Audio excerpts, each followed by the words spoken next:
Donc, bonjour tout le monde. En ligne, si on m'entend bien, oui. OK. Ouais. Donc, merci d'être venu pour cette présentation. Tu as une question de recherche un peu simple que je me suis posée. Comment faire un grand modèle de langue, un GML ou un LLM en bon français québécois?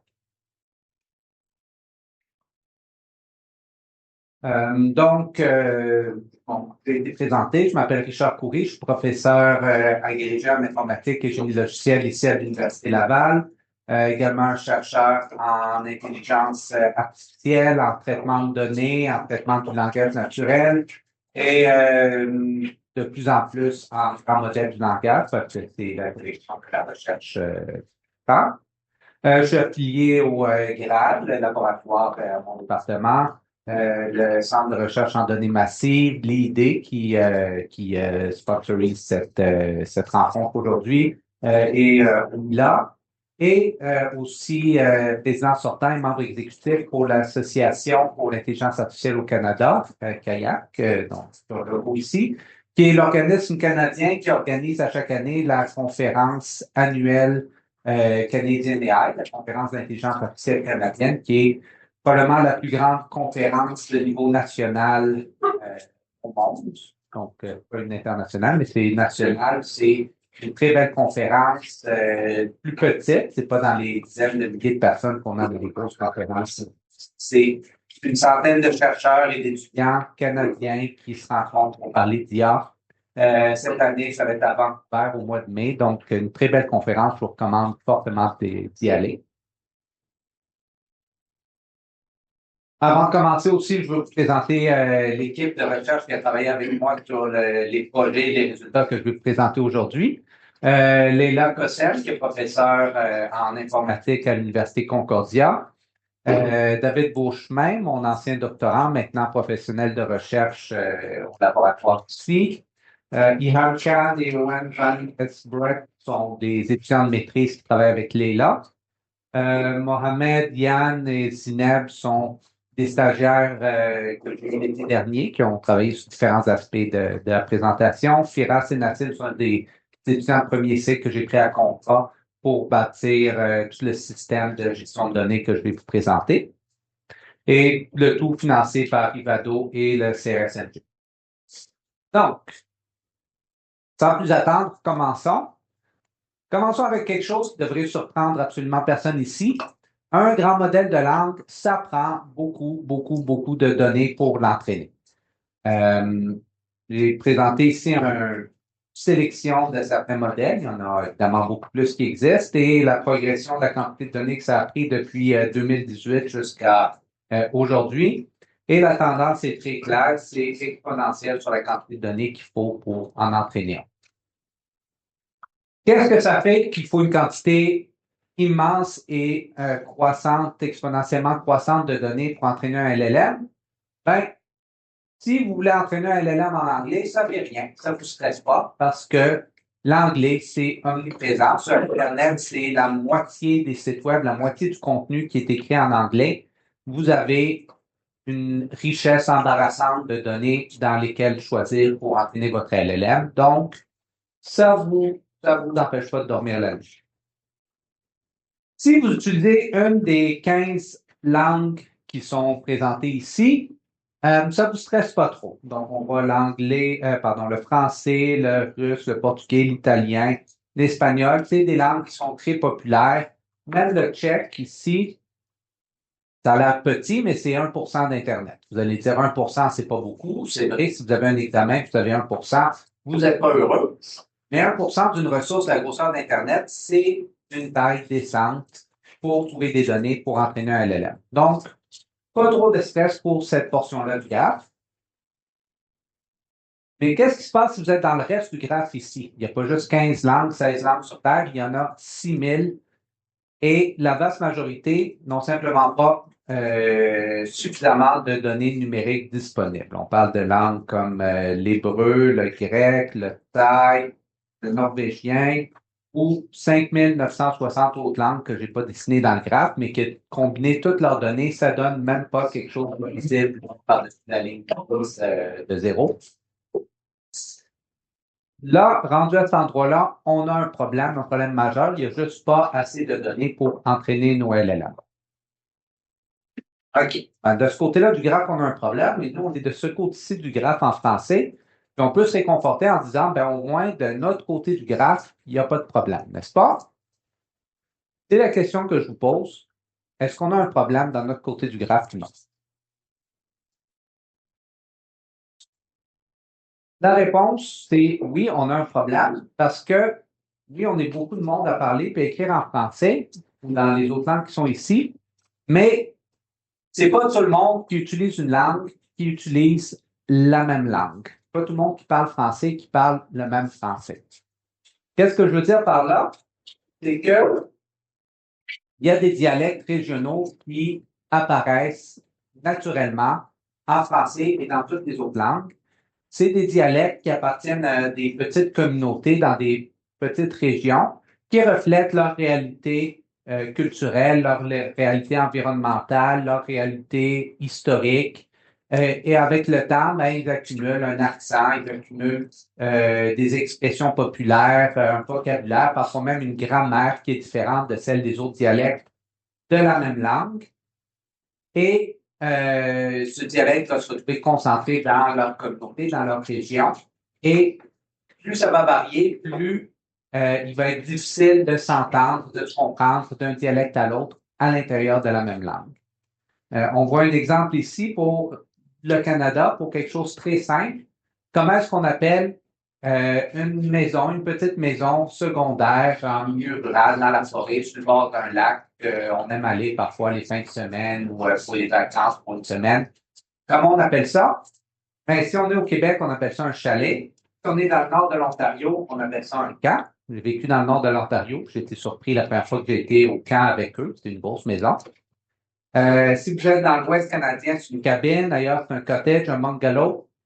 On a tous, selon la région dans laquelle on vit, selon le dialecte qu'on adopte, un mot différent pour cette même petite maison en forêt sur le bord d'un lac.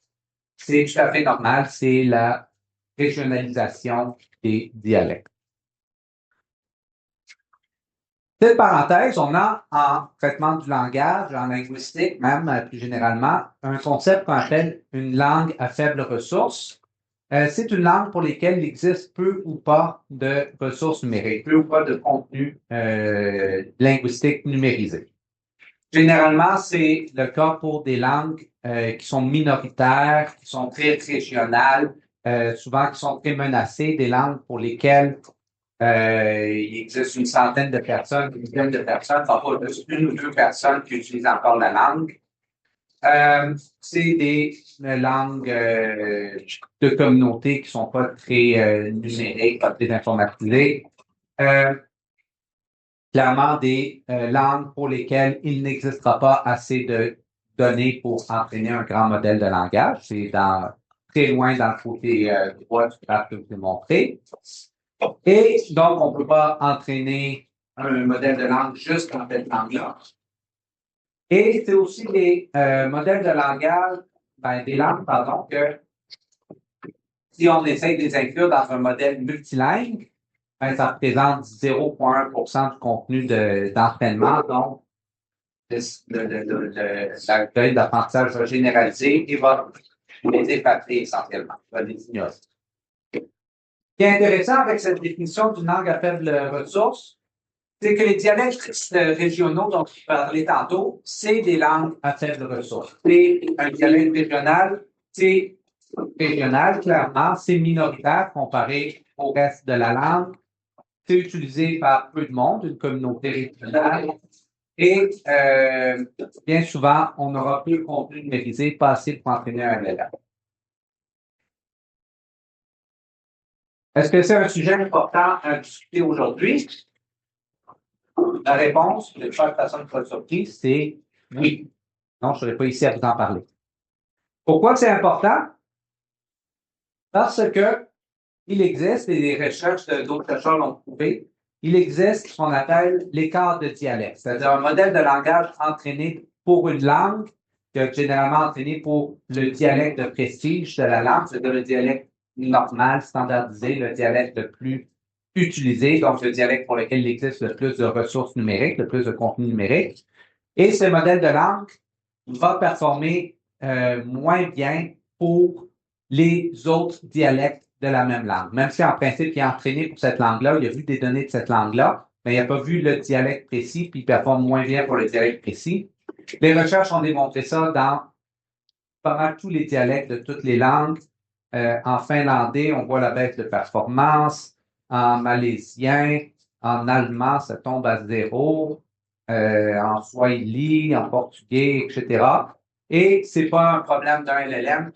Tous les LLM qui ont été dessinés ont ce comportement-là. Dans tous les cas, si votre LLM est entraîné pour un dialecte majoritaire, il performe moins bien pour la même langue dans un dialecte minoritaire. Alors, revenons au français. En français, ben, comme on a vu, on est du côté gauche du graphe dans les langues à très forte ressource. Alors, on peut se sentir confortable, on peut se sentir pas trop stressé.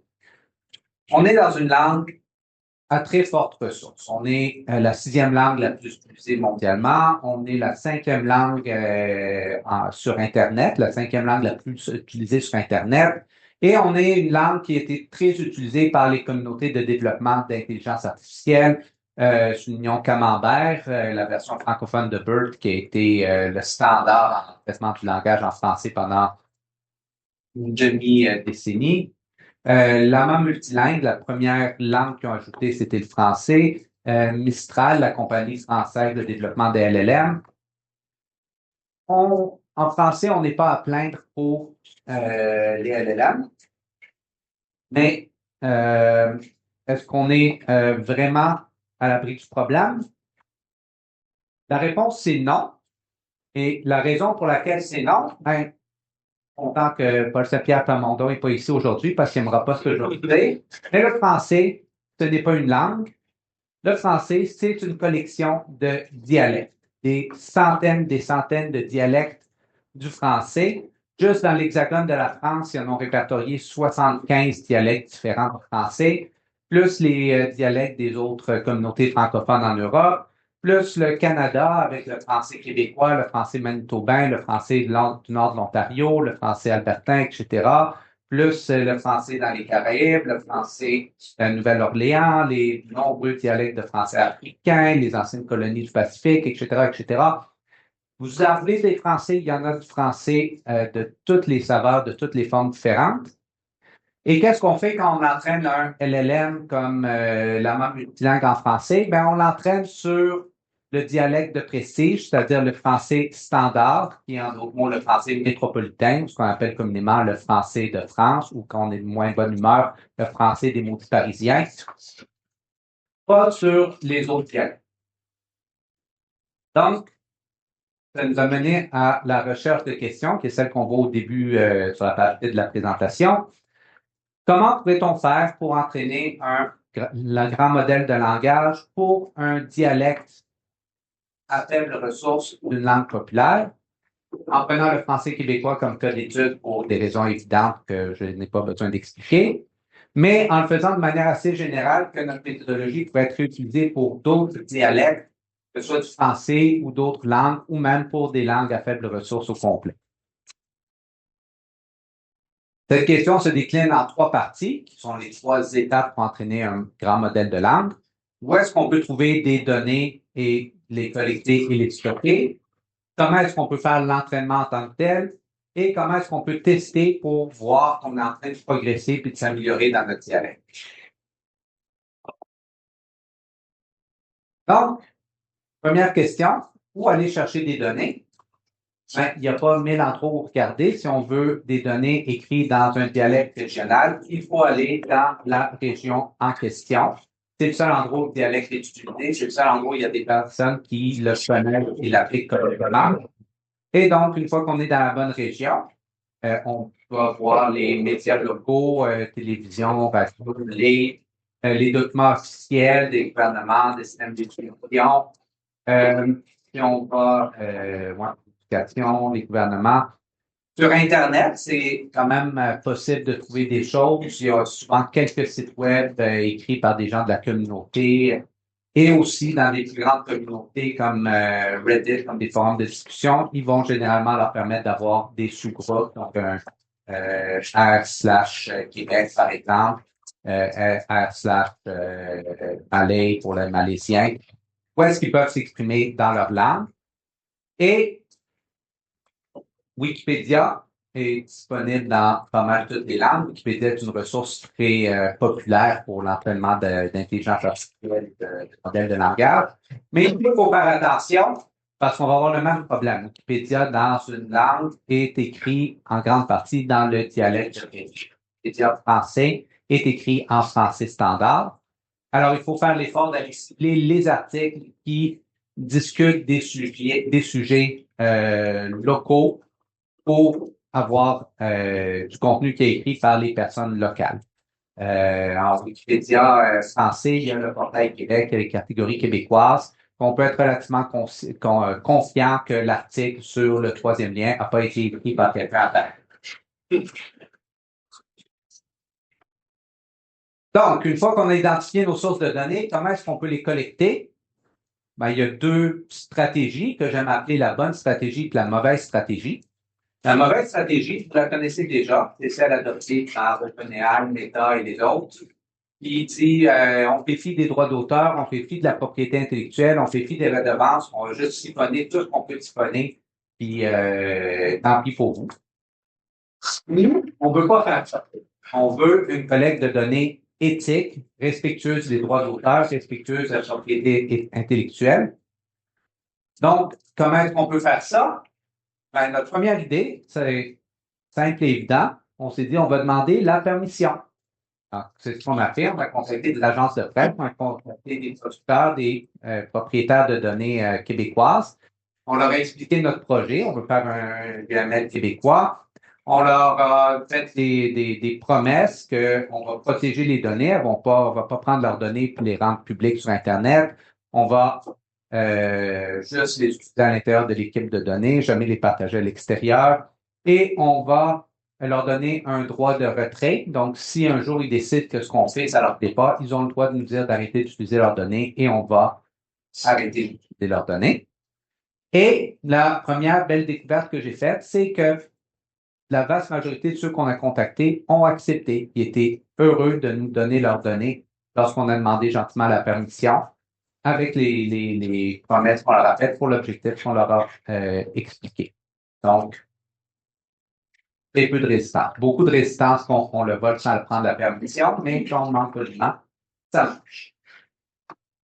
Donc, de là, on a commencé à assembler notre corpus. On a trois parties. D'abord, des données qui sont libres de droit, qui appartiennent à personne, donc des données de recherche liées, des données, des livres électroniques dans le domaine public, des livres québécois dans le domaine public. Il y a des sources de données que lorsqu'on lit les conditions d'utilisation en ligne, ça permet de télécharger et d'utiliser comme on veut. Donc, des forums de discussion, des commentaires en ligne. Comme j'ai mentionné, les pages de Wikipédia français qui parlent de sujets québécois et le caucus en salle, le caucus de débat parlementaire. Et pour ceux qu'on a eu l'autorisation, les transcriptions de débats de l'Assemblée nationale maintenues par la Bibliothèque de l'Assemblée nationale et les articles du Soleil et de Radio-Canada. Oui? Tu parles des transmissions d'entretien actuellement dans le centre de recherche, quelque chose qui est très protégé, ça, qu'est-ce qu'on peut dire dans les d'entretien? Ceux-là sont donc la question pour le monde à distance, les transcriptions d'entretien d'habitude sont très protégées, c'est absolument vrai. Mais ceux-là sont spécifiquement collectés pour être diffusés comme exemple de parler québécois. Donc, une fois qu'on a toutes ces données-là, on peut se poser une autre question. Où est-ce qu'on va les mettre? Où est-ce qu'on va les stocker? On a plusieurs conditions. Les données doivent être facilement accessibles pour notre équipe de recherche. Je vais vous ai montré, quand même assez large avec plusieurs personnes et distribué dans 2 universités à Québec et à Montréal. Et potentiellement, on veut grossir l'équipe, ajouter d'autres partenaires dans d'autres universités. On doit contrôler l'accès. Comme je vous ai dit, une des promesses qu'on a fait, c'est que les données ne vont pas se retrouver sur Internet. Elles vont être accessibles uniquement par notre équipe de recherche à l'interne et doivent être suivies. Elles doivent être taguées, identifiées pour que si le propriétaire des données nous retire le droit d'utiliser, on soit capable de les retrouver facilement et de les supprimer facilement. Et absolument pas de AWS, Google, Microsoft, etc. parce que ça violerait tout ce qu'on a promis. Selon la loi, si vos données sont sur un serveur américain, un serveur d'une compagnie américaine, c'est des données américaines. Même si c'est un serveur qui est au Canada, qui appartient à une filiale québécoise de la compagnie américaine, le gouvernement américain doit mettre la main dessus. Beaucoup des personnes qu'on contacté sont très méfiants de ces grosses compagnies américaines avec, selon moi, plusieurs bonnes raisons. Et donc, on met un X sur cette option-là complètement. Oui, j'avais une petite question sur le volet panier, au niveau de la reproductibilité et la réplicabilité. Oui. Donc, la question, c'est si nos données ne sont pas libres, qu'en est-il de la reproductibilité de nos résultats? C'est exact que personne ne pourra prendre nos données puis entraîner le même LLM que nous avec les mêmes données, arriver aux mêmes résultats.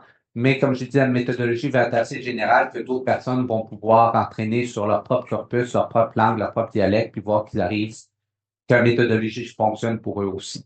Donc, c'est ça. En plus que, comme je mentionné, on a certaines portions des données qui sont libres de droit, on pourrait télécharger. Et cette partie-là, non, n'auront jamais accès. Donc, il y aura des différences à ce qu'ils pourront reproduire. Oui? Oui, il y a quelqu'un en ligne qui demande, qui dit l'adaptation du LLM à un dialecte à l'aide de données verbales, comme des sources, mettons, c'est radio, télé, ou recal, tu peux transcrire, j'imagine. Donc, est-ce que cette construction-là est facile? Est-ce qu'il faut la valider? Est-ce que c'est une étape en elle-même ou un frein au processus? Donc, on va un peu plus loin ici. Donc, on a des télévisions, radio, c'est des données audio. Donc, oui, une retranscription est obligatoire. Ce qu'on désire actuellement, c'est d'avoir des retranscriptions qui sont faites à la main. La raison étant que les outils de transcription automatique sont des outils d'intelligence artificielle, donc entraînés pour le dialecte majoritaire, le dialecte de Précis généralement. Il y en a de plus en plus sur le québécois, mais on est un cas particulier pour une langue minoritaire d'avoir transcription. Donc, on veut de la retranscription manuelle. Pour l'instant, on n'en a pas obtenu. Mais c'est ça. Donc, faire la retranscription en tant que telle, c'est au-delà du cadre de notre projet.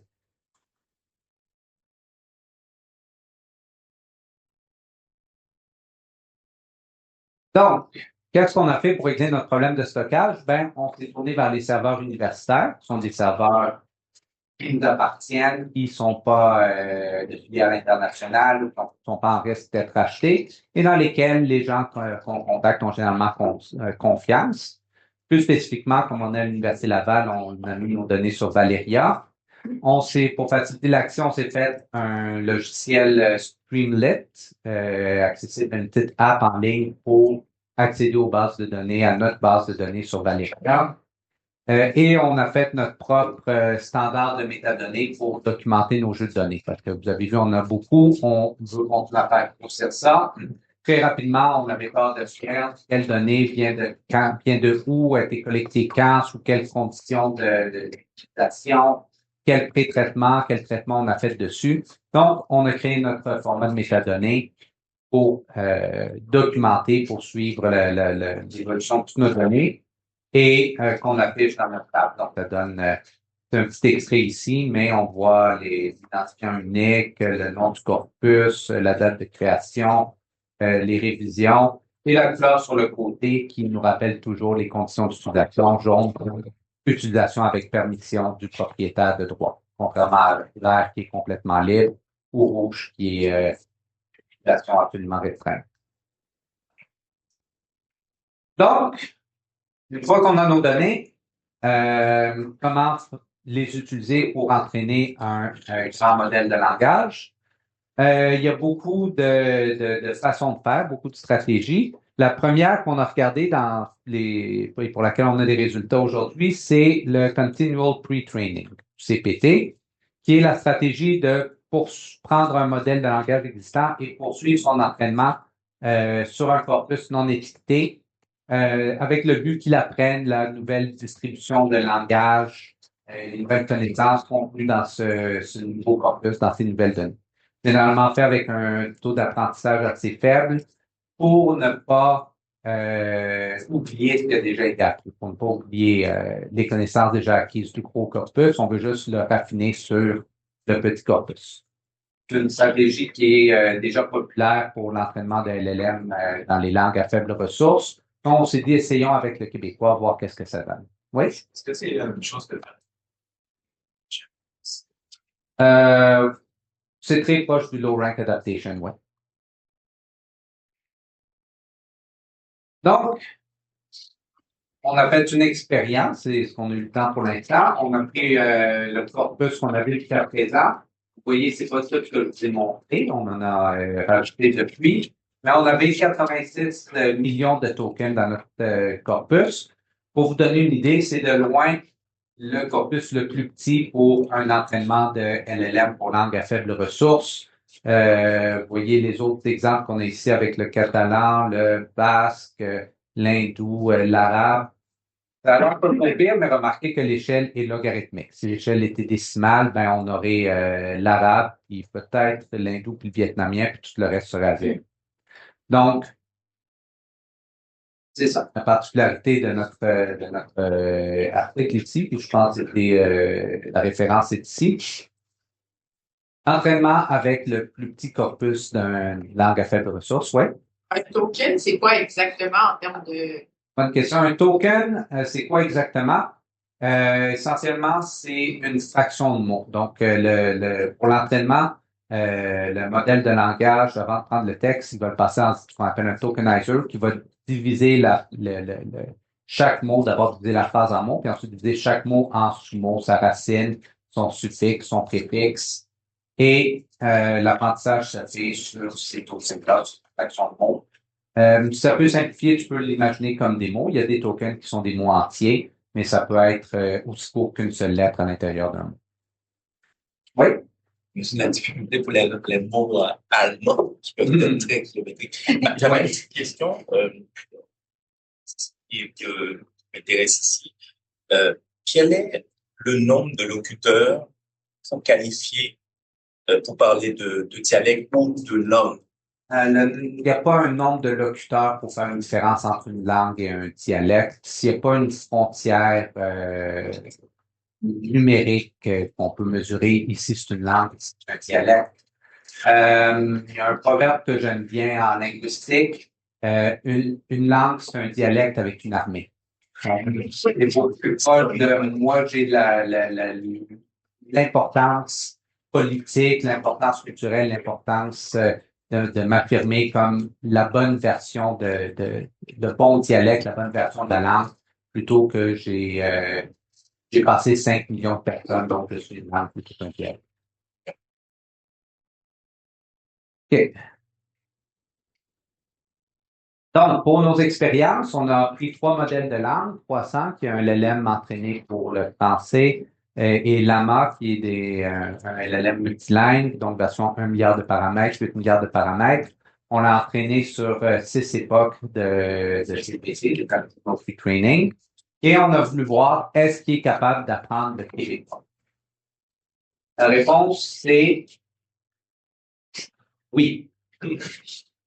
Donc, ce qu'on voit ici, premièrement, c'est la perplexité sur les 6 époques d'entraînement. La perplexité, en gros, je ne vais pas rentrer dans les équations, mais en gros, c'est la surprise que le générateur de langage a en observant le prochain token dans une phrase. Donc, il voit la phrase de 0 à n-1 mot et il prédit le nème mot. Il regarde dans la source c'est quoi le vrai énième mot, puis la surprise de la différence entre qui a prédit le vrai mot, ben, c'est la perplexité.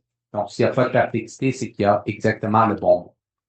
Donc, on voit qu'au contraire, à l'époque 0, c'est-à-dire avant de commencer l'entraînement, il y avait une perplexité très élevée. Donc, malgré que Croissant est entraîné pour le français et Lama est entraîné multilingue incluant le français, il était très surpris de voir du texte québécois. Il ne s'attendait pas du tout à ce qu'on parle comme on parle. Et dès la première époque de CPT, la perplexité tombe dramatiquement et reste assez basse pour le reste des époques d'entraînement. Ça diminue pas drastiquement, mais diminue un petit peu. Vous pouvez voir que la barre verte diminue graduellement. Donc, il a appris, il y a moins de perplexité, il est moins surpris de voir du contenu québécois après avoir été exposé à du contenu québécois. Un deuxième set de résultats, on a fait des tests de performance du LLM, des 3 LLM. Donc, on présente ici le pourcentage de différence de performance entre l'époque 0 et à 3 époques et à 6 époques. Comment il s'est amélioré ou il a empiré dans ses performances. En Y, c'est la performance en prestige. En X, c'est la performance en québécois. Et on voit que les 3 LLM ont shifté vers la droite, c'est-à-dire que leurs performances se sont améliorées en québécois comparé à l'époque 0, à leur performance de base. Et 2 des 3 sont aussi augmentés en Y, pardon, c'est-à-dire qu'ils sont améliorés en français standard en étant exposés à du québécois. Ils comprennent mieux le français, ils utilisent mieux le français, le dialecte standard de français, après avoir été entraînés en québécois. La seule différence, la seule exception, c'est le vert qui est la meilleure lumière de paramètres. Notre hypothèse, c'est qu'il est trop petit pour apprendre, pour contenir 2 dialectes simultanément. On n'a pas creusé plus loin, mais 2 sur les 2 plus gros, ça marche. Ouais? Je suis un peu surpris parce que quand je regarde l'amélioration en québécois, on parle de quelques pourcents. Puis quand on parle d'amélioration en français, c'est de parler plus dans la dizaine de pourcents. C'est que le québécois aide plus le français que le québécois. Ouais, effectivement, on n'a pas creusé pour comprendre pourquoi. Fait que, ouais, j'ai pas d'explication pour ça. Comment ça se fait que la courbe verte, là, elle part à gauche, donc il a l'air de se détériorer sur le québécois. Alors, dans le graphique de gauche, ben, il a l'air plutôt de s'améliorer entre 0 et 3 époques. Tu veux dire en termes de perplexité? Oui. Je suis sûre de comprendre la différence entre les deux mesures, finalement, la perplexité et le average improvement. Oui, ben, la perplexité, c'est la surprise, comme je mentionnais. Ça, c'est l'amélioration dans des tests de benchmark, pas en perplexité. C'est deux expériences différentes.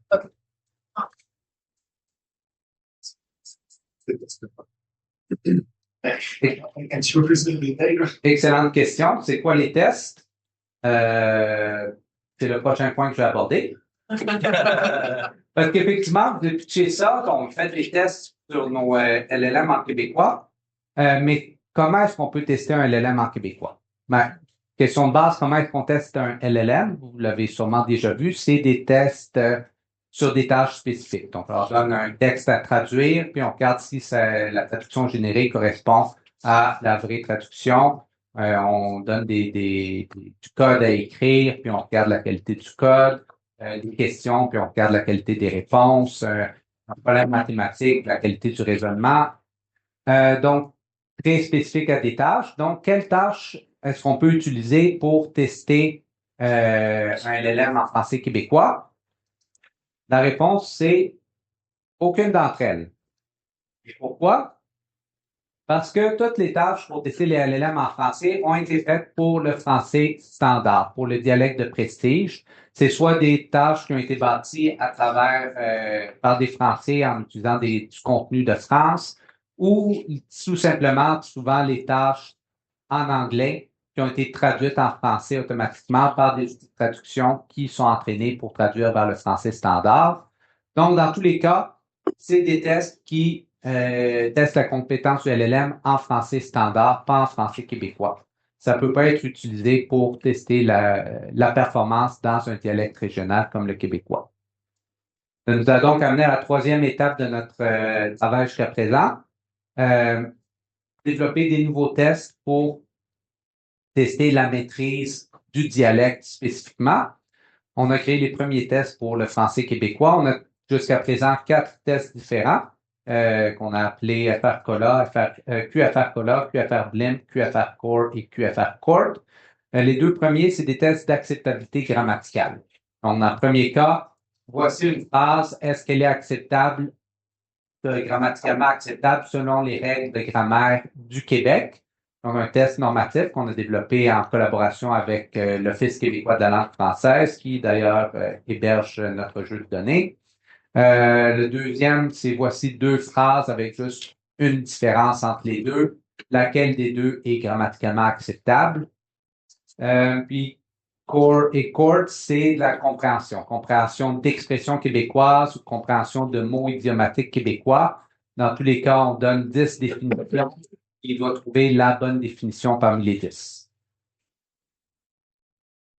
Donc, qu'est-ce qu'on a appris à travers ces tests? D'abord, FR Cola, donc est-ce que la phrase est grammaticalement acceptable ou non? On a trouvé que le meilleur LLM jusqu'à présent, c'est BERT. C'est pas les GPT-4, c'est pas Llama, c'est pas Mistral, c'est tout simplement BERT. Même que c'est un peu désastreux. La performance aléatoire, c'est 69% parce que notre corpus est débalancé. Il y a 69% de phrases qui sont grammaticalement acceptables et 31 qui sont grammaticalement non acceptables. Donc, un système qui va bêtement dire tout est acceptable va avoir une performance de 69% dans notre test. Llama est à 48%. Oui? Juste pour bien comprendre, là, c'est des phrases, donc c'est avec l'OQLF, fait que c'est grammaticalement ici au Québec, mais c'est des phrases qui seraient peut-être pas acceptables en français de France. Est-ce qu'il y a des choses aussi dramatiques que voulez-vous-tu venir sur des nuances? Parce que ça, l'OQLF accepterait pas plus ça. Non, l'OQLF accepterait pas, vous voulez-vous-tu C'est venir? ça. Je vais pas amener d'exemple, mais oui, c'est des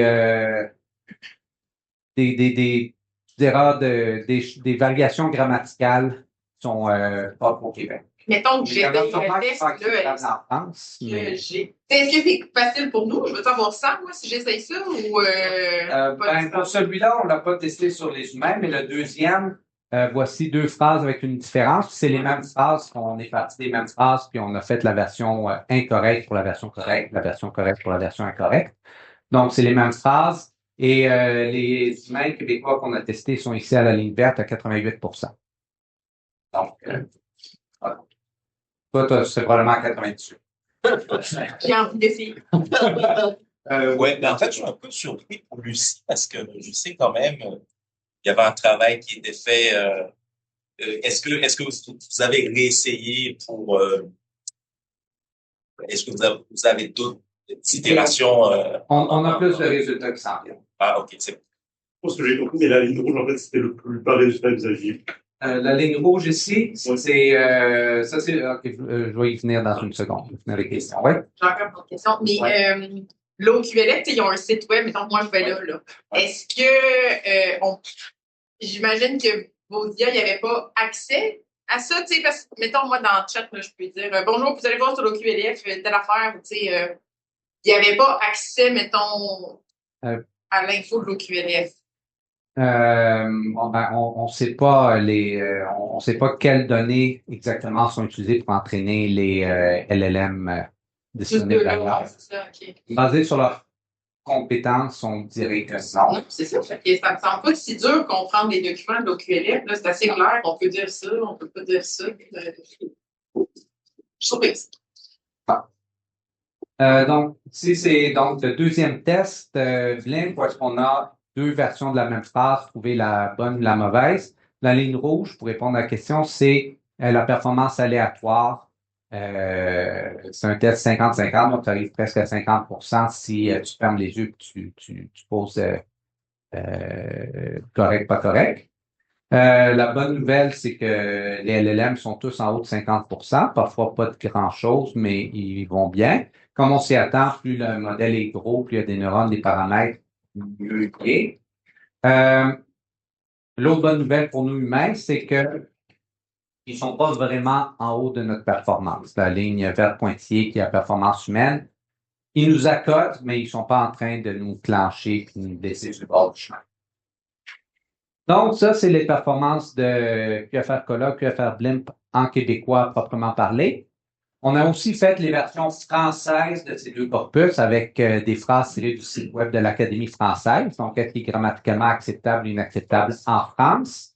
Et on a testé sur les deux pour voir les performances d'un contre l'autre. Donc, dans les deux graphiques, c'est la même chose. La performance en français standard, la performance en québécois, la ligne diagonale qui marque la parité. Donc, si tu es sur la ligne, tu performes aussi bien en français québécois qu'en français de France. Et ce qu'on voit, c'est que dans les deux cas, la vaste majorité des points sont ici du côté français de la ligne, c'est-à-dire que les LLM performent beaucoup mieux en français de France, en français standard. Ils comprennent beaucoup mieux la grammaire du français standard que la grammaire québécoise. La connaissance de la grammaire standard ne transfère pas une compréhension de la grammaire québécoise. Et il y en a quelques-uns de LLM qui performent mieux en québécois. Il y en a de notre côté de la ligne, mais on les voit, ils sont en grande majorité ici, dans la section où est-ce qu'ils sont poches dans toutes. Donc, c'est pas qu'ils sont meilleurs en québécois qu'en français standard, et qu'ils se plantent en québécois qu'en français standard, mais ils se plantent plus en français standard qu'en français québécois. Donc, c'est pas vraiment un encouragement. Ici, c'est la même chose avec le test binaire. Voici deux phrases grammaticales, pas grammaticales. Et une fois de plus, on voit que tout le monde est du côté, tout le monde presque, il y a juste lui perdu ici. En fait, lui qui est le pire en français de France performe mieux en québécois, mais tous les autres performent mieux en français standard qu'en français québécois. C'est donc une quantification de l'écart de dialecte que je mentionnais au début de la présentation. Ils apprennent le français standard, mais ils apprennent pas le québécois. Pour nos deux autres tests, c'était les expressions et les mots idiomatiques avec 10 définitions, choisir la bonne. Donc, la performance aléatoire est à 10%. Si tu piges au hasard, tu as une chance sur 10 d'arriver au bon résultat. Et donc, dans le premier graphique à gauche, c'est les performances pour les expressions versus la performance pour les mots idiomatiques. Et ce qu'on constate, c'est que 40% des LLM qu'on a testés sont à moins de 10% pour un ou l'autre ou les deux de ces tests. Donc, 40% des LLM parmi une centaine qu'on a testés pourraient se fermer les yeux puis choisir une définition au hasard pour une expression, puis il y aurait plus de chances de trouver la bonne qu'en essayant de le comprendre à partir de leurs données d'entraînement. Pour l'autre 60%, ils performent mieux que le hasard, c'est encourageant, mais on voit qu'il y a deux groupes de performance, le bleu puis qui est faible à moyen, un écart, puis ensuite les verts qui sont super performants. La grosse différence, mis à part faible à moyen versus très performant, c'est que les verts sont entièrement des LLM propriétaires, des LLM qui appartiennent à des compagnies qu'il faut payer puis donner nos données pour utiliser à travers une API. Alors que les bleus, il y a des LLM propriétaires dans les bleus, mais il y a aussi l'ensemble des LLM open source, ceux qu'on peut télécharger les trois puis faire rouler sur notre ordinateur. Donc, on voit que si on veut utiliser des LLM en québécois, on a une décision à prendre. Est-ce qu'on utilise un LLM gratuit qu'on roule chez nous en gardant nos données et on tolère des mauvaises performances? Ou est-ce qu'on veut des bonnes performances, mais on paye le prix littéralement en payant la compagnie américaine pour l'utiliser et figurativement en leur donnant nos données pour qu'ils fassent leur traitement pour qu'ils nous retournent la réponse. Donc, deux pas très bons choix selon moi. Ici, c'est même chose que tantôt. On a fait un corpus équivalent pour le français standard, donc des expressions de français standard tirées d'un livre d'expressions de français standard avec 10 définitions, une bonne et 9 mauvaises. Et on a fait le test France versus performance québécoise. Et les couleurs correspondent aux couleurs des points qui sont dans l'autre graphique ici pour savoir facilement où est-ce qu'on se situe. Et une fois de plus, la ligne diagonale pour la parité de performance. Et une fois de plus, on voit que la vaste majorité des modèles se retrouvent ici, du côté où est-ce qu'ils performent mieux en français standard qu'en français québécois. Une fois de plus, on voit que les modèles qui performent mieux en québécois sont concentrés dans cette région-ci, avec juste lui qu'on ne s'explique pas comment il s'est retrouvé là. Mais toutes les autres sont ici du côté où est-ce qu'ils sont juste poches partout, mais un peu moins poches en québécois. Et on remarque aussi que la distribution qu'on avait est, si on considère juste l'axe des X, c'est un peu différente. On voit qu'il y a des modèles open source dans les bleus qui sont quand même performants, très performants, voire à rivaliser les modèles français, la performance, les modèles propriétaires, pardon. Ça veut dire que si on veut utiliser des LLM en français, on a les deux choix que je vous ai mentionnés tantôt, ou on a le troisième choix, c'est-à-dire laisser tomber le français québécois et utiliser un modèle open source gratuit en gardant nos données, mais en utilisant du français standard. C'est une forme de colonisation linguistique par l'IA. C'est l'IA qui nous dit « Oublie ça le québécois, parle-moi en français standard pour que je te comprenne. » C'est « Speak French, mais en français, essentiellement. » Speak white, pardon, mais en français. Ouais. Les points rouges bleus, là, dans le fond, bon, moi, je ne connais pas beaucoup, là, tous ces LLM-là. Comment ils ont été sélectionnés? Parce que là, mon hypothèse, c'est qu'ils sont peut-être mauvais en tout. Tu sais, moi, je t'en crée un LLM, là, moi, dans le coin gauche, on va dire. C'est pas des LLM qu'on a créés nous-mêmes pour avoir une non, mais... LLM. Non. C'est des LLM qui sont populaires, qui sont utilisés. On les a choisis en regardant des sites de benchmark de LLM. Puis on a choisi une variété, donc des petits, des gros, comme j'ai dit, des open source, des propriétaires, certains qui supportent des raisonnements, donc qui ne supportent pas les raisonnements, certains qui sont entraînés pour le français, Mistral 300, d'autres qui sont multilingues. Donc, on a essayé de couvrir une large gamme de LLM différents. Oui. C'est aussi un aspect temporel que chaque 6 mois, il y a un nouveau modèle de langue qui sort.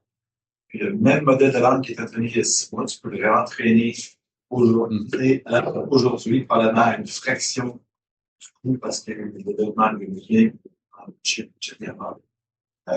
Donc, ça veut dire qu'à long terme, les points bleus devraient naturellement monter dans la zone des verts. Donc, est-ce que tu ressens que le temps joue en faveur d'une décolonisation linguistique?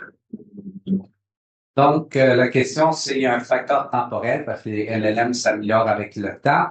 Donc, est-ce que le temps joue en faveur d'une décolonisation?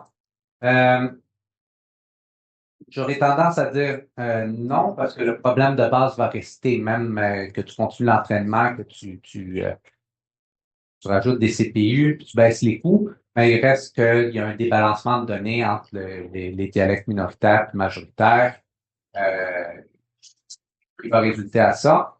Il y a aussi un problème plus fondamental que je n'ai pas adressé dans ma présentation, que même dans les LLM multilingues, la vaste majorité des données, 60 à 90%, c'est de l'anglais américain. Donc, la base de connaissances, des références sociales, des références culturelles, c'est américain avec une couche de peinture multilingue par-dessus. Puis juste plus d'entraînement, plus de CPU va pas régler ce problème-là. C'est un problème fondamental. Oui? Les Français québécois, les Français standards sont quand même très proches l'un de l'autre. Quel rôle pensez que ça joue? Est-ce que ça aide ou ça nuit? Ça, c'est un dialecte qui se fait vraiment plus singulier. Donc, la question, c'est le français québécois est quand même proche du français standard. Quel rôle ça joue sur nos résultats? On n'a pas testé d'autres dialectes du français pour valider. Par exemple, le français vietnamien, c'est beaucoup plus différent. On aurait pu, c'est intéressant de faire les tests avec ça, voir ça se situe. Intuitivement, je dirais que plus le dialecte est différent du dialecte standard, moins bonnes les performances vont être. Ça me semble logique que ce soit le cas, mais comme j'ai dit, on n'a pas étendu l'expérience pour vérifier ça. Les fois ont été orientés vers un français, alors que si on arrive avec un dialecte qui est complètement différent, qui se fait pas un français, ben, il y a comme on peut penser qu'il est comme dans une zone vraiment différente des données Ouais. Ben, en général, en IA, plus tes données réelles sont différentes des données d'entraînement, moins bonne la performance va être. Et déjà là, comme tu as dit, le québécois est très proche du français standard, puis on a quand même un bon écart de performance. Donc, un français vietnamien, un français joual, en principe, devrait avoir des performances encore plus. Oui. Petite question. Avec les tests que tu présentes, ça distingue quand même très bien, tu sais, une variation dialectique, une variation d'argot, de slang. Parce que je sais que même le québécois se redivise en régions. C'est le bonhomme du Saguenay-Lac-Saint-Jean, comparé à, disons, les îles de la Madeleine ou le Grand-Nord, il y a des variations. Puis des fois, les variations se situent beaucoup dans l'utilisation d'expressions qui ne sont pas nécessairement selon des règles grammaticales. Tu sais, quand je parle d'argot,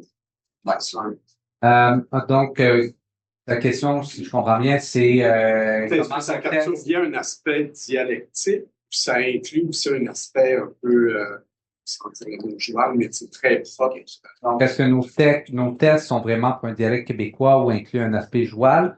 Les deux. Donc, ces deux tests-là sont basés sur l'Office québécois de la langue française. Donc, c'est vraiment le français québécois propre, prescriptif. Littéraire. Littéraire, peut-être. Plus littéraire. Oui, plus littéraire. Alors que ceux-là, c'est des expressions, puis on a ratissé large pour avoir une large base de données d'expressions. Des expressions, on avait un site d'expression de la Gaspésie, expressions un peu partout. Donc, celui-là sera plus argot, plus régional.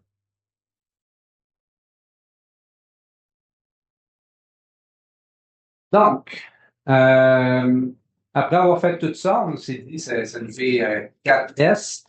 Il y a plusieurs tests qui existent pour le français standard, le français de France. Est-ce qu'on peut se faire une vision globale de la performance des LLM en français, deux dialectes confondus? Fait qu'on a décidé de faire exactement ça. On a appelé ça le benchmark COL. Il inclut 23 tâches, donc 4 tâches en québécois et 19 tâches en français standard. On a testé 95 GML avec ça. Et le leaderboard est disponible en ligne. On espère qu'il sera adopté pour continuer à ramasser des résultats pour les LLM. Philippe mentionnait, la technologie continue à avancer, donc on espère que les résultats vont continuer à avancer ici. Les résultats que ça donne pour l'instant, c'est ce magnifique arbre de Noël. Donc, je m'excuse si 95 LLM x 23 résultats sont un peu petits à lire, mais on l'a coloré pour cette raison. En vert, c'est les excellentes performances. En jaune, c'est bon. En orange, c'est moins bon. Puis en rouge, c'est désastreux. Et ce qu'on voit, ben, il n'y a aucun LLM, aucune ligne où est-ce qu'il y a juste du vert et du jaune. Ils ont tous du rouge. Donc, aucun LLM est parfait en français. Et il y a des colonnes qui sont presque entièrement rouges. Donc, il y a des blind spots de performance en français qui sont ouais. Si vous diminuez les tâches en français propre, est-ce que ça va augmenter la performance pour le français québécois? Vous aviez comme 19 tâches en français puis 4 en québécois. Si on diminue le nombre, si on balance mieux le nombre de tâches en québécois puis en français standard, ben, oui, ça va changer la cote globale du LLM, c'est certain. Selon ce qu'on priorise, ça va être meilleur ou plus faible. Mais notre objectif, c'est pas d'avoir une cote globale. On l'a eu parce qu'on est humain, on aime avoir notre LLM représenté par un seul chiffre. Mais l'intérêt du benchmark, c'est vraiment de voir les détails, voir la granularité de performance. Parce que au final, tu résumes ton résultat par un chiffre, ben, tu masques les problèmes. Ben, dans le cas ici, 23 LLM 19 tests standards, 4 tests québécois. Le standard domine dans la statistique globale, donc les LLM ont l'air bons, même s'ils sont poches en québécois. Si on inverse la proportion, ben, ça va être le problème inverse. Il y a d'autres dialectes de français qui sont pas du tout quantifiés. Donc, pour ça qu'on voulait une granularité de résultats. Donc, où est-ce qu'on s'en va avec ça? Parce qu'on n'a pas fini. Ben, on continue à avancer dans toutes les directions que je vous ai mentionnées, dans les trois aspects. Donc, on continue notre collecte de données, on continue à contacter des partenaires, on continue à chercher des sources libres de droit, on continue à développer notre base de données, notre interface Streamlit, nos métadonnées pour continuer à avoir des données de qualité pour faire nos entraînements. On continue nos entraînements, on continue le CPT cette fois-ci avec des données de plus haute qualité qu'on n'avait pas la première fois. Là, on espère qu'on sera capable de monter en performance. On a d'autres idées en tête. Le fine-tuning avec des règles plutôt qu'avec des données, c'est une idée qui a été proposée dans la littérature récemment, justement pour les langues pour lesquelles il n'y a pas assez de données pour apprendre à partir d'exemples, mais on lui donne les règles pour les à structurer. Le transfert de style, qui est très populaire pour le traitement d'image, donc dans une photo de l'Université Laval dans le style de Vincent Van Gogh, mais pourquoi pas un texte dans le style de québécois. Et l'entraînement à partir de zéro, avec peu de données, il y a des travaux qui sont faits là-dedans. Du Tiny Llama, du Flash Attention, des Tiny LLM sont des sujets qui sont discutés dans la littérature, qu'on est en train d'essayer. J'ai une des étudiantes que je vous ai présentée au début qui est capable de monter à un GPT-2 avec un peu de données québécoises à partir de zéro, avec Calcul Canada pour les calculs. Ça va pas déloger GPT-5, mais c'est un pas sur le chemin. Oui? Oui, juste pour être certaine, dans le fond, le CPT, ça, c'était l'espèce d'entraînement que vous faisiez là, après avec vos données. OK. Dans les derniers résultats sur les tests, est-ce que c'était les GLM de base qui étaient testés ou c'était avec le CPT? C'était les GLM de base. C'est pas il n'y a plus le fine-tuning québécois dans ces résultats-là. OK. Mais ça, c'est une piste que vous allez explorer, j'imagine, pour voir. Oui, donc on aura nos plateformes de tests de tests québécois, on pourra tester nos GLM québécois et les benchmarker comparés aux autres. Oui. J'ai une question sur l'acquisition de vos données. Oui. Tu sais, tu parlais, il y a différentes sources dans lesquelles vous essayez d'aller piocher. Oui. Puis il y a quand même beaucoup de Français au Québec. Oui. C'est peut-être juste étudier l'article du Soleil, de Radio-Canada. Il y a souvent beaucoup de journalistes qui viennent de écrire des articles. Je pense que ça reste en article. Est-ce que vous avez un moyen d'aller trier ce qui est vraiment écrit par des Québécois?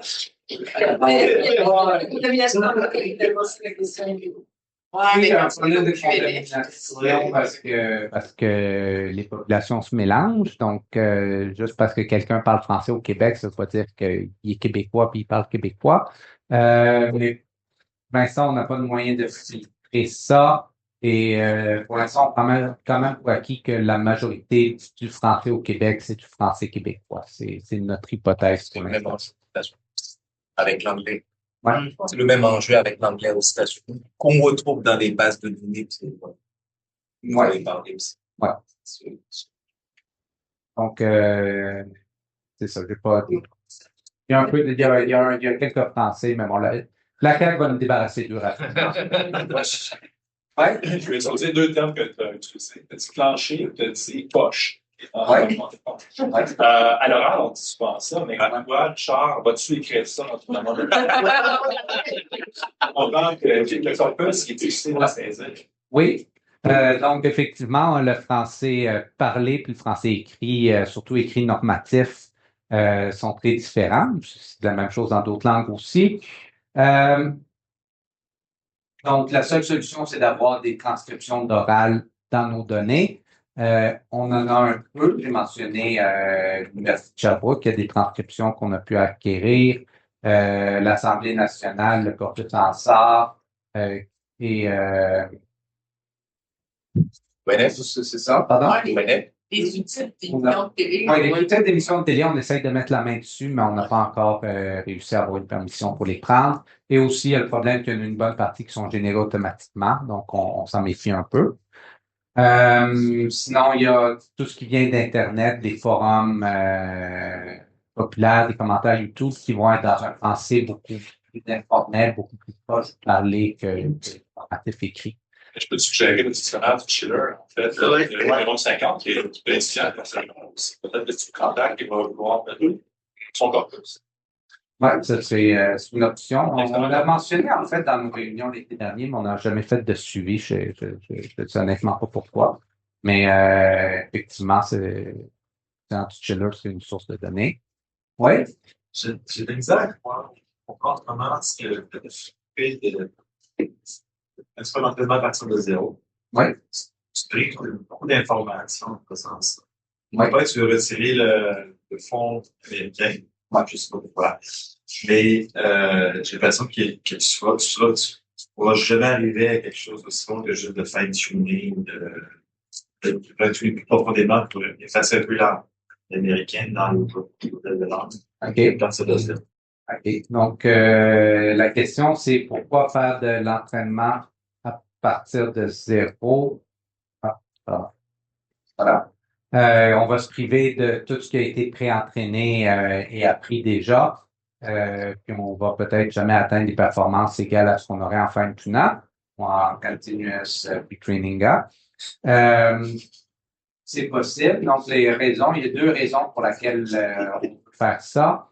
La première, c'est que une langue, c'est pas juste un vocabulaire puis une grammaire, c'est toute une culture, une histoire partagée, une perception du monde partagée par l'utilisateur de la langue.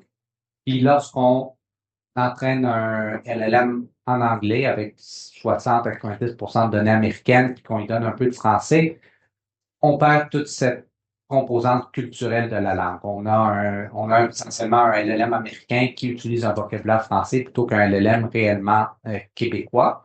Donc, raison 1. Raison 2, c'est pour voir si on est capable, parce que ça, c'est cool. C'est ça. Est-ce qu'on va être capable d'atteindre des performances qui égalisent les LLM? Pas immédiatement. Peut-être un jour, on peut être optimiste. Même si on ne l'atteint pas, si on est compétitif, qu'on est en dessous, mais pas trop en dessous, mais qu'on est 100% québécois, 100% des données acquises de manière éthique, 100% gratuit pour les Québécois, on a quand même des avantages comparé à quelque chose qui est américain, mais par québécois et mais qui est une base de données qui a été siphonnée légalement et qu'il faut payer potentiellement pour utiliser. Puis ensuite, toi, voilà. Dans mes cours, là. Je me demandais si, lors de l'entraînement, vous faites une différence entre le corpus, justement, de Radio-Canada, qui est dans un français normatif, et le corpus de Reddit, ou éventuellement le dictionnaire du Schiller, qui est dans un corpus différent. C'est des dialectes différents, en fait. Donc, la question, c'est est-ce qu'on fait, dans notre entraînement, on fait une différence entre la source des différents corpus? Pour le CPT, les résultats que j'ai présentés, non, on ne faisait pas de différence. On mettait tout ensemble parce que il n'y a pas de données que je vais se permettre de faire la différence.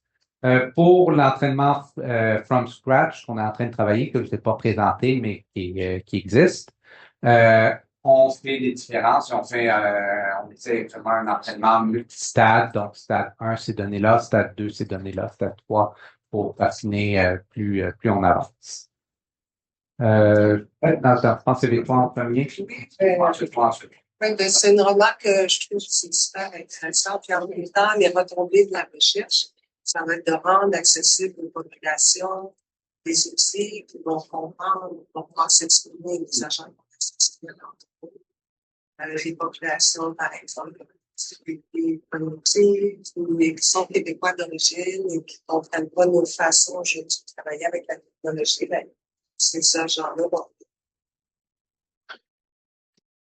Dans la pratique, je veux aussi c'est Québec. Donc, c'est pas une question, mais c'est dans la pratique que je cherche le côté, les retombées de tout ça. Les retombées pratiques de la recherche, ben oui, la retombée pratique qu'on aimerait, notre rêve idéal serait d'avoir un LLM 100% québécois qu'on peut distribuer gratuitement pour les Québécois, pour les PME québécoises, pour les agences gouvernementales québécoises. qui peut comprendre les Québécois dans leur langue, dans leur culture. Donc, c'est les individus québécois, évidemment. Ouais, donc, c'est ça notre idéal. Ma question est en lien un peu avec ça aussi.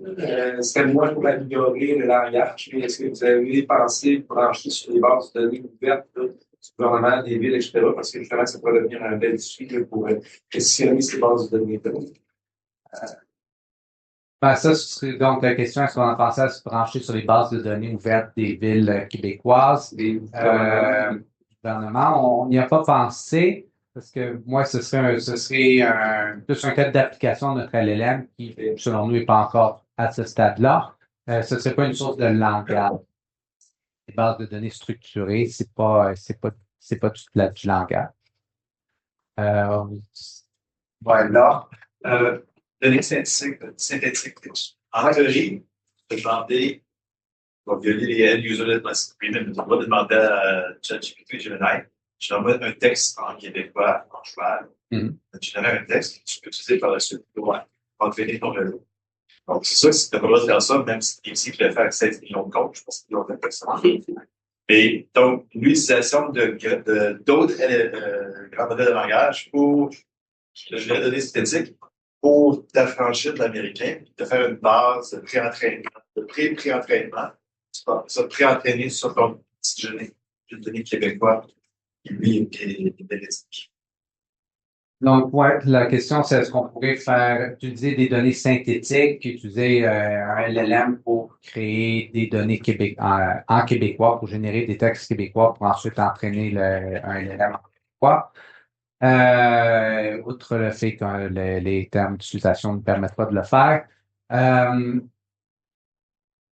En principe, il y a de la littérature sur l'utilisation sur générer des données pour entraîner des LLM. Il y a du monde qui font ça. Personnellement, là, je rentre dans mes croyances, je suis un peu sceptique de cette approche-là pour deux raisons. Premièrement, ça impliquerait qu'on a déjà un LLM qui peut utiliser correctement le québécois pour générer des textes québécois pour entraîner un LLM en québécois. Et deuxièmement, l'objectif de base, c'est d'entraîner un algorithme qui communique comme un être humain qui utilise le langage. Si on l'entraîne avec des données générées par un autre LLM, ben on entraîne notre LLM à s'exprimer comme un LLM, pas comme un être humain. Donc, personnellement, j'ai un problème avec cette approche-là, mais je sais que ça se fait dans la littérature, mais c'est pas grave. Oui? Il y a pas d'initiative de speech to text québécois, actuellement, qui peut être utilisée pour monter corpus de il y a effectivement, il y a des speech to text québécois qui existent. Je sais que ça a été beaucoup développé dans les dernières années, mais on l'a pas utilisé pour créer notre corpus. Premièrement, parce qu'on n'a pas eu accès à des enregistrements radio, télévisés sur lesquels on pourrait l'appliquer. On veut quand même, comme j'ai dit, rester éthique. Et deuxièmement, parce qu'on priorisait le texte écrit à 100% par des êtres humains pour les premières phases de notre quand même une équipe une bonne taille, mais quand même assez petit qu'on se concentre sur certains aspects un à la fois. D'autres questions? Non, le volet synthétique est quand même un volet intéressant, mais effectivement qui dit que le corpus est quand même très limité. On va plagier Michel Tremblay, etc. C'est plus facilement parce que c'est vraiment, il n'y a pas assez beaucoup d'hallucinations, d'éléments. Mais ça pourrait être intéressant, c'est plus intéressant à considérer. Ouais, mais il y a des biais, oui, mais c'est moi, j'aime sur le périmètre alimentaire, c'est nourrir le junk food, McDo, si je finis avec la tanière. Et tu ne peux pas les entraîner avec la tanière au complet parce que ça va coûter une fortune. Des spécialistes qui ont le junk food. On grève là-dessus, ça marche. Après ça, quand tu as développé tes papilles, on va donner la tanière. Oui. C'est une question?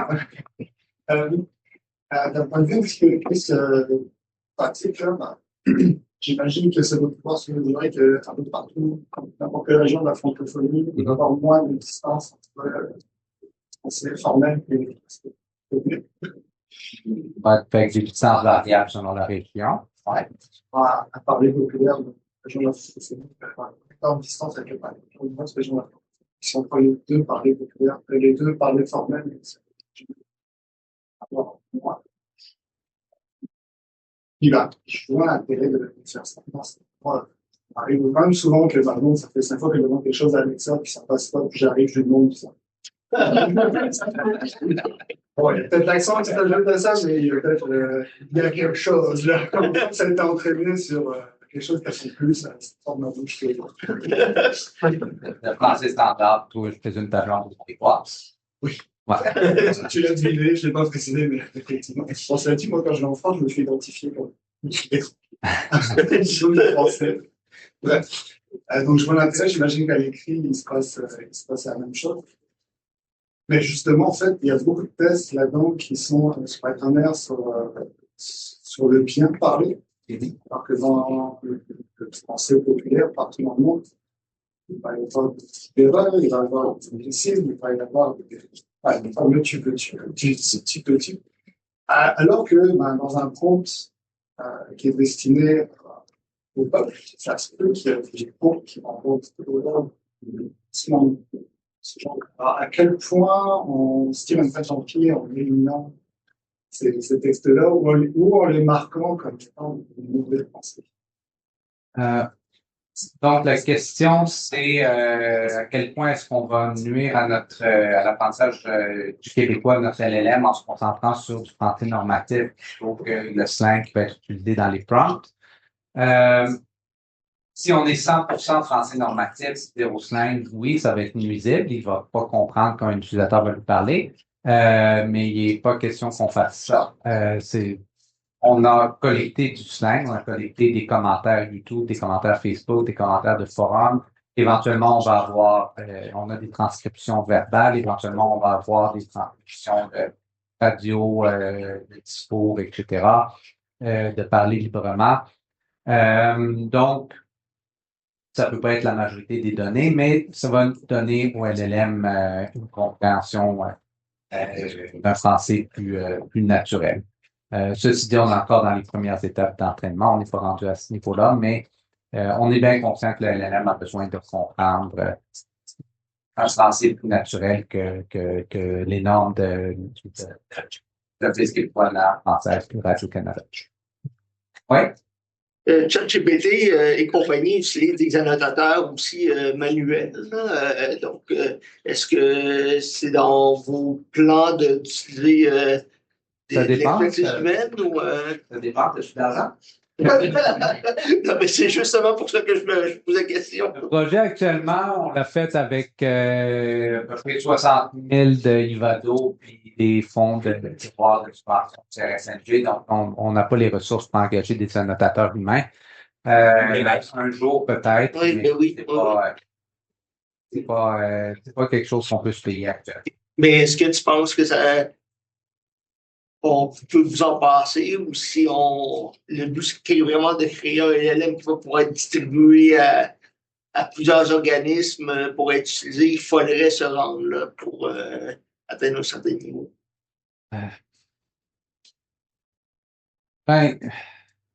L'expérience de OpenAI, etc., nous dit que oui, c'est qu'il faut se rendre à ce niveau-là au niveau de la notation humaine pour avoir un bon LLM. Je pense pas qu'ils font ça pour le fun de payer des gens. Il coûte pas cher.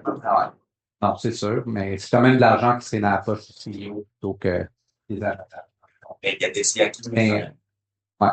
Donc, on n'est pas rendu à ce niveau-là pour le LLM qu'on a besoin de l'adaptation humaine pour les améliorer. On a encore une marge à grandir. Et comme j'ai dit, on ne va pas de l'argent pour le faire anyway. Mais un jour, ça peut être dans les cas. Ouais. En même temps, cette difficulté-là, ça peut être une difficulté qui est vécue par les autres langues intéressantes. Oui, qui n'ont pas beaucoup de personnes qui les parlent, qui n'ont pas beaucoup de personnes pour annoter. Donc, ce serait... ça limiterait la transférabilité de la solution. Est-ce qu'il y a beaucoup de recherches avec d'autres langues ou est-ce que vous devez un petit peu défricher cette façon de faire là, de développer Il y a d'autres recherches sur d'autres langues. J'en ai vu sur des dialectes, des petits dialectes au milieu de l'Asie, le moyen bientôt. Je sais qu'il y en a qui est en train de se faire sur des dialectes des peuples précolombiens en Amérique du Sud. Je dis précolombiens par référence, mais c'est des peuples qui existent encore aujourd'hui, qui utilisent encore leur langue. Donc, on n'est pas les seuls dans cet espace-là. Ceci dit, on a quand même une particularité au Québec. Je me dis, on est la Cadillac des langues à faibles ressources. On est pas mal ceux qui sont le mieux placés dans ceux qui sont mal placés. On a 8 millions de personnes qui utilisent notre langue versus d'autres langues à faibles ressources parce que c'est des centaines, des dizaines, des unaines. On a un gouvernement et un système d'éducation qui met tout en œuvre pour préserver et promouvoir notre langue, alors que dans d'autres endroits dans le monde, le gouvernement et le système d'éducation cherchent à éradiquer le dialecte régional. On a un milieu culturel vibrant. On a aussi beaucoup de ressources en intelligence artificielle, des universités, certains des meilleurs centres de recherche du monde, Calcul Québec, Calcul Canada. On est capable d'être des leaders mondiaux sur la recherche sur les langues à faibles ressources, de manière que je pense pas qu'il y a beaucoup d'autres communautés régionales qui sont capables de l'être. Donc, si je peux continuer ma présentation. Donc, on continue aussi à inventer sur la création de tests. On développe des nouvelles tests québécoises. Vous avez vu beaucoup de données sur l'actualité des Radio-Canada, Le Soleil. Donc, les tests d'actualité vont être intéressants. On a récemment entendu avec Alloprof, donc des tests plus académiques pour évaluer le niveau d'un LLM selon l'échelle d'éducation québécoise. Est-ce qu'il comprend le québécois comme un deuxième année, comme un cinquième année pour être possible? Et au-delà du québécois, comme il a été mentionné, il y a beaucoup d'afro-régionaux, donc des dialectes québécois, le beauceron, le saguenéen, le gaspésien. Il y a aussi les dialectes historiques. Il y a beaucoup d'efforts en place pour numériser les documents de la Nouvelle-France, de l'époque coloniale, donc des LLM historiques, un LLM québécois de Nouvelle-France pourrait être une idée. Aussi beaucoup de littérature spécifique à des domaines, comme le domaine médical, qui s'exprime en québécois, mais avec un vocabulaire précis, avec des règles plus précises sur ce que tu peux dire, tu peux pas dire. Donc, essentiellement, un sous-dialecte du québécois appliqué au domaine médical. Il y a d'autres dialectes francophones que le québécois, comme j'ai mentionné. Au Manitoba, ils sont actuellement en train de devenir la deuxième province officiellement bilingue, donc ils ont besoin de beaucoup d'aide pour développer le français manitobain, l'intelligence artificielle en français manitobain. Il y a d'autres provinces, d'autres dialectes de français, d'autres pays avec des dialectes français. Et il y a d'autres langues que le français, évidemment, des dialectes en espagnol, en thaïlandais, etc. Et on pourrait potentiellement s'étendre aux autres, non pas des dialectes à faible ressources, mais des langues à faible ressources, comme les langues des Premières Nations ici au Québec ou au Canada, qui ont pas mal les mêmes enjeux que nous. Ils veulent pas passer à côté de la révolution d'intelligence artificielle, mais ils veulent l'utiliser dans leur langue, dans leur culture, et aussi en protégeant leurs données, en protégeant leur environnement. Voilà. Donc, pour finir, des leçons à prendre, on a dans ce projet que je vous ai présenté développé le premier pipeline complet d'entraînement de LLM en québécois, à commencer par l'identification et la collecte éthique de données et la documentation avec les métadonnées, l'entraînement avec le Continual Pre-Training, et on a parlé quand même plus que je m'attendais de l'entraînement from scratch, et des nouvelles tâches d'évaluation, le développement de nouvelles tâches spécialisées au dialecte pour mesurer la performance dans un dialecte plutôt que dans la langue en général. Donc, je vous remercie et s'il reste une deux questions.